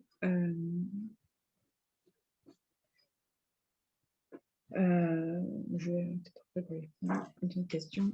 Sinon, il y a des questions sur le chat. Je peux vous les poser. Oui. Alors, il y a une question sur la répartition de votre chiffre d'affaires entre ce que vous vendez en vente directe à vos clients, donc aux particuliers, et vos clients donc plus en circuit court, les magasins, les restaurants, les grandes surfaces, voilà, tous les autres circuits. En fait, la part de la vente directe au consommateur final, ça représente à peu près combien de votre chiffre d'affaires? Vous avez une idée? Je ne sais pas trop, surtout que je n'ai pas les derniers chiffres, mais je dirais qu'un vente directe, pas trop. C'est beaucoup quand même. Rien que la ferme, c'est beaucoup, quoi. Mais après, les clients, les magasins, tout ça, c'est très régulier. Toutes les semaines, on arrive à faire partir les produits sans souci. Mais après, la ferme, c'est quand même un très gros point de vente. Après, les chiffres, je ne saurais pas là, mais... D'accord. Et une autre question, c'est est-ce que c'est vous qui définissez les horaires et dates de livraison pour les magasins ou c'est eux qui les ont imposés? Non, alors ça s'est fait au fil des années, hein, parce que ça fait... voilà, mon beau-père s'est installé en 1987, donc voilà, ça a grandi au fur et à mesure. Et au début, ils avaient pas tous ces clients et tous ces débouchés. Mais en général, non. C'est nous qui avons dit, voilà, on fait la livraison tel jour. Après, voilà, ça a été le vendredi. Et après, les clients s'adaptent. De toute façon, on peut pas, on est à 80 km de Rodez, donc on ne peut pas y aller tous les jours. Oui. Donc, c'est le vendredi et puis voilà. Après, Moi, j'avais une question, c'est est-ce que, en fonction, parce qu'il y a un panel de clients qui est quand même assez large, est-ce que vous voyez des demandes spécifiques en fonction des types d'acheteurs, ou alors que ce soit en termes de conditionnement, de fréquence ou de volume ou autre, ou que ce soit un type de produit?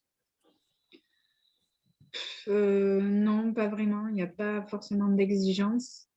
Nous, de toute façon, on leur dit ce qu'on propose, ce qu'on vend, ce qu'on est capable de faire. On leur dit de toute façon, on les prévient en général qu'on est une ferme, on n'est pas une usine. Donc, l'été, en général, on est en rupture sur certains produits. Donc, ils le savent, que si un jour, s'ils n'ont pas ce qu'ils ont, c'est que voilà, on n'a pas pu fournir, qu'on n'a que 45 vaches laitières et on n'a pas envie d'augmenter. Et que nos vaches, elles produisent ce qu'elles peuvent. Donc, on transforme le lait qu'elles nous donnent et voilà, on ne peut pas faire plus, quoi. Donc, après, au niveau des conditionnements, non, on n'a jamais eu non plus d'exigence ou de demande particulière. Voilà, c'est assez... Et sur les types de produits, est-ce que vous sentez une différence en fonction du type d'acheteur avec un certain type de produits privilégiés ou pas forcément? Pas forcément. Après, tout est bien, tout est demandé. Après, voilà, les produits laitiers, c'est vrai que on sent peut-être que les gens reviennent de plus en plus au lait cru, parce qu'on en vend beaucoup de lait cru, de plus en plus, on trouve. Donc, est-ce que les gens cuisinent plus? Est-ce que voilà, ils trouvent que le lait cru, c'est meilleur que du lait pasteurisé? Sûrement. Il y a une remise en question des clients et puis même voilà, de la vente à la ferme, les gens reviennent. Et que ce soit des personnes plus âgées ou des couples avec des enfants, avec des jeunes enfants. Voilà, ça on le sent qu'il y a un changement là-dedans. C'est long, mais ça se fait. Voilà. Il y avait une question sur le chat aussi. Est-ce que vous avez une idée, selon vous, le débouché qui représente le meilleur compromis entre le temps de travail et la rémunération?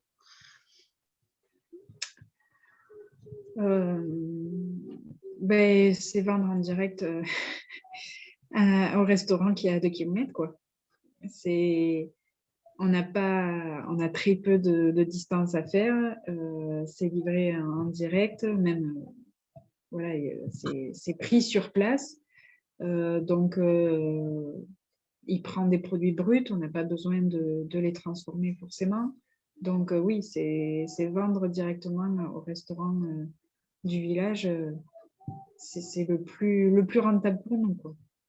Et lui, derrière, le valorise très, très bien. Et puis, en plus, ça fait connaître la ferme à des clients. Voilà, puisqu'il leur explique d'où ça vient. Et c'est très intéressant pour nous. Voilà. D'accord. Et une autre question, est-ce que vous avez envisagé de vous associer avec d'autres producteurs pour commercialiser en commun et mutualiser les livraisons? Est-ce que c'est quelque chose que vous faites déjà ou est-ce que vous y avez déjà pensé? On fait de temps en temps quelques livraisons sur Rodez pour d'autres agriculteurs, pour d'autres producteurs qui sont pas très loin de chez nous. Mais après, c'est vrai qu'ici, sur le secteur, on n'est pas nombreux comme producteurs. Donc, voilà. Après, ça peut se faire. On est ouvert à tout, ouais, si ça peut dépanner, si ça peut gagner du temps pour d'autres producteurs. Si, voilà, on peut s'entraider, c'est important. Voilà, Okay. Voilà. Après, ce que je tiens à dire, c'est que si le système actuel, il s'est mis en place avec les années, hein, ça ne s'est pas fait tout seul.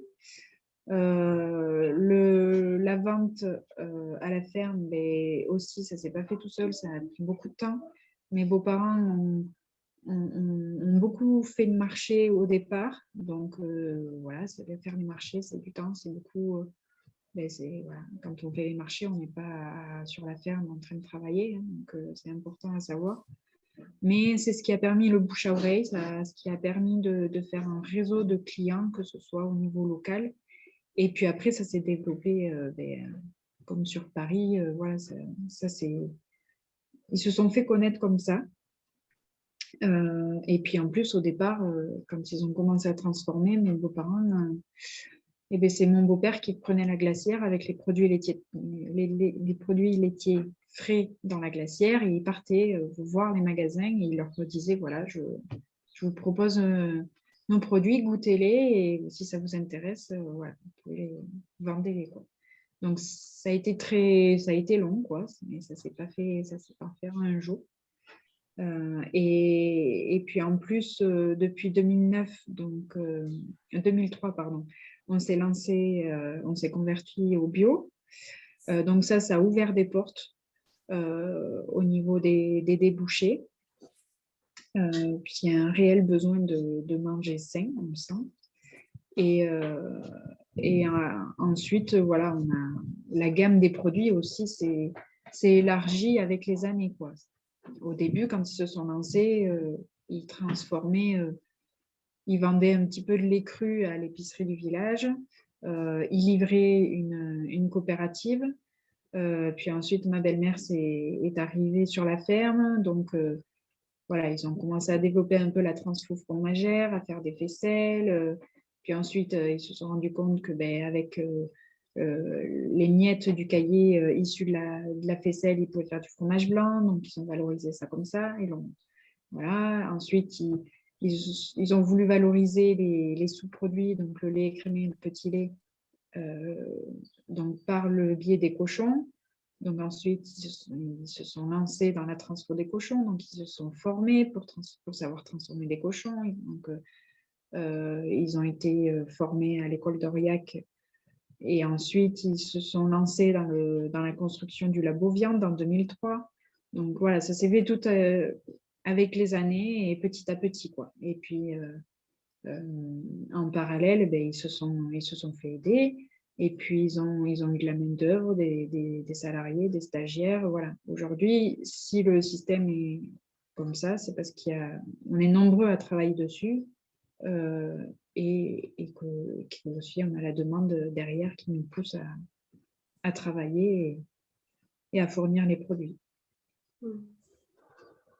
Il y avait une question aussi sur le caractère périssable de certains produits comme le lait cru ou le beurre que vous proposez, enfin, les produits qui ont une date de péremption très courte. Est-ce que vous arrivez à les vendre est-ce que c'est plus facile de les vendre via des magasins? Est-ce qu'il y a des contraintes supplémentaires sur ces produits-là qui font que vous ne les vendez pas dans tous vos circuits de commercialisation ou... Oui, certains clients ne veulent pas certains produits parce que la DLC est plus courte. Donc, en général, quand on expédie sur Paris, tout ce qui est crème, lait cru, ils ne prennent pas trop parce que la DLC est courte. Après, le fait de vendre à la ferme, ça permet d'écouler facilement. Voilà. Et puis, même dans les magasins, ils le savent au départ que de toute façon, c'est des produits au lait cru. Donc, voilà, c'est des produits qui ont une courte durée de conservation. Donc, après, voilà, ils s'adaptent et puis ils commandent ce qu'il faut commander en fonction de leur demande. Nous, on répond à ça aussi. Et puis ensuite, on explique aux clients. Hein. C'est ça aussi qui est important, c'est qu'il faut expliquer et leur dire que voilà, c'est fait avec du lait cru et qu'ils ne peuvent pas tout avoir. Ils ne peuvent pas avoir une durée de conservation longue et un produit aussi de qualité, quoi. Enfin, il faut... voilà. Le lait cru, les produits au lait cru, ça a du goût, c'est une qualité et bon, ça ne se conserve pas longtemps, mais on apprécie comme ça. D'accord.